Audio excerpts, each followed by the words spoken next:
Sortons du nucléaire. Sortons du nucléaire. La menace nucléaire, la pollution, dérèglement climatique, la destruction de la biodiversité, on dirait que l'écologie, c'est la cause qui te mobilise le plus. Pendant longtemps, l'écologie et la quête de justice sociale ont fait route à part. Les égos mal canalisés des dirigeants de ces mouvements ont porté d'importants préjudices à la convergence des luttes. Cette convergence me semble un enjeu primordial, parce que systémique. La justice sociale est intimement liée, reliée, mêlée intimement à un respect profond pour la nature dont nous dépendons tous vitalement. Alors l'urgence climatique, c'est une des raisons principales qui me pousse à m'exposer publiquement. Et je suis évidemment pas le seul à sonner l'alarme. Mais ceux qui l'ont fait pendant des décennies ont été traités avec beaucoup de mépris.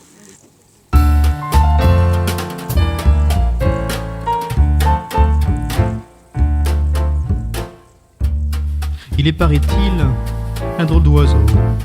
Sous nos latitudes, on n'en voit qu'aux eaux. Ses petites ailes sont inutiles. Alors pourquoi l'appeler volatile? Est-ce parce qu'il ne sait pas voler qu'il a tendance à s'affoler, mettant sa tête dans un trou et a surpris le kangourou? A-t-on moins peur quand on a la tête dans le sable? Rassuré par nos illusions, se croit riche. C'est reposant d'être inconscient, irresponsable, de faire le choix de la politique, de la triche, me mentir à moi-même, espérer que l'on m'aime.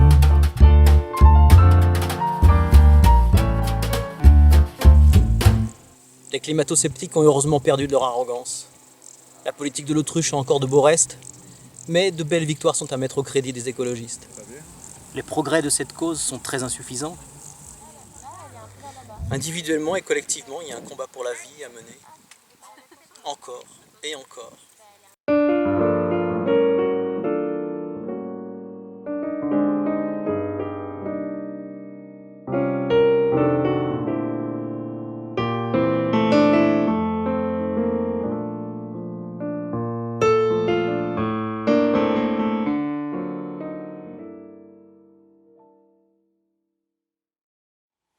Comme des millions d'autres, je suis en chemin vers ce que Pierre Rabhi a joliment appelé la sobriété heureuse.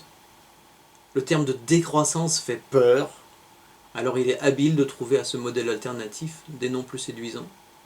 Personnellement, je n'ai absolument rien contre ce terme de décroissance, qui a le mérite de marquer une franche opposition à ce délire suicidaire qu'est notre modèle économique basé sur la croissance matérialiste.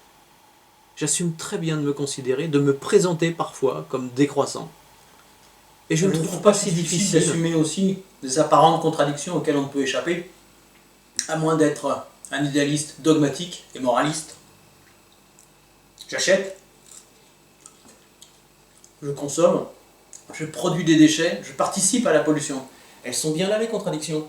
En général, pour un écologiste, c'est pas si facile que ça de les assumer. Le plus simple, c'est de se mentir à soi-même. Ça marche bien à l'échelon individuel et à court terme. Et c'est évidemment pas mon choix.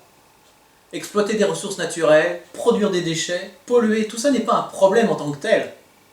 C'est même un processus on ne peut plus naturel. Ce qui importe, c'est que la façon dont on gère l'ensemble, extraction, production, pollution, soit respectueuse des cycles de renouvellement des ressources. Toute espèce est prédatrice d'autres espèces. Pêcher un poisson, ça ne compromet pas la reproduction de l'espèce. Mais pour certaines espèces menacées, en pêcher une tonne, c'est déjà beaucoup trop. Alors des millions de tonnes. Exploiter une forêt de façon raisonnée, c'est pas compliqué. Il suffit d'abattre, replanter dans une double logique quantitative et qualitative, afin de respecter un équilibre naturel qui repose sur la biodiversité des écosystèmes. Les systèmes, encore les systèmes. Guérir, c'est bien. Prévenir, c'est beaucoup mieux. Chacun a sa raison d'être. Je crois que la mienne me pousse à explorer les causes profondes de nos maux. Et ce, pas juste par curiosité, mais avec une intense volonté de résoudre les problèmes graves auxquels nous sommes confrontés à l'échelle planétaire. Et en bon systémicien, je ne voyais pas pourquoi circonscrire mon action à la résilience individuelle. J'avais voulu changer d'échelle en agissant sur les politiques des entreprises.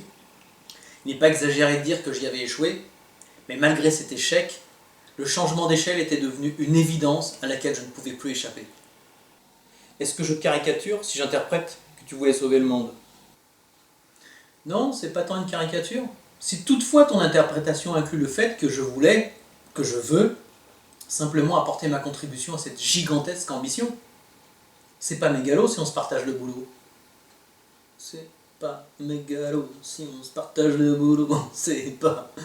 Ouais, c'est un truc. Tiens, le cabotinage.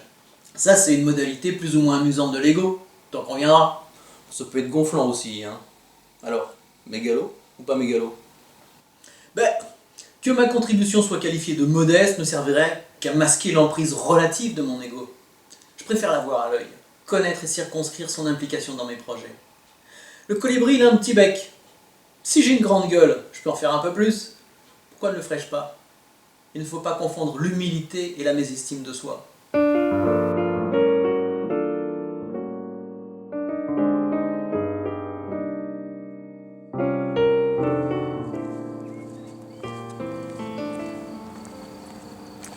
L'estime de soi, c'est un sujet très récurrent dans ton œuvre.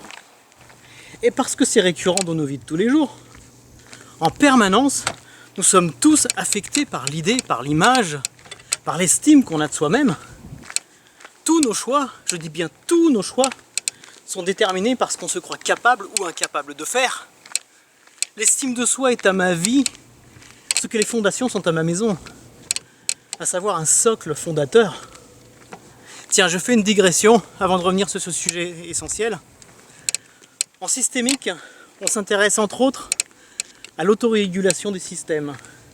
Et c'est pas bien compliqué de comprendre ce qu'en cybernétique on appelle un système autorégulé.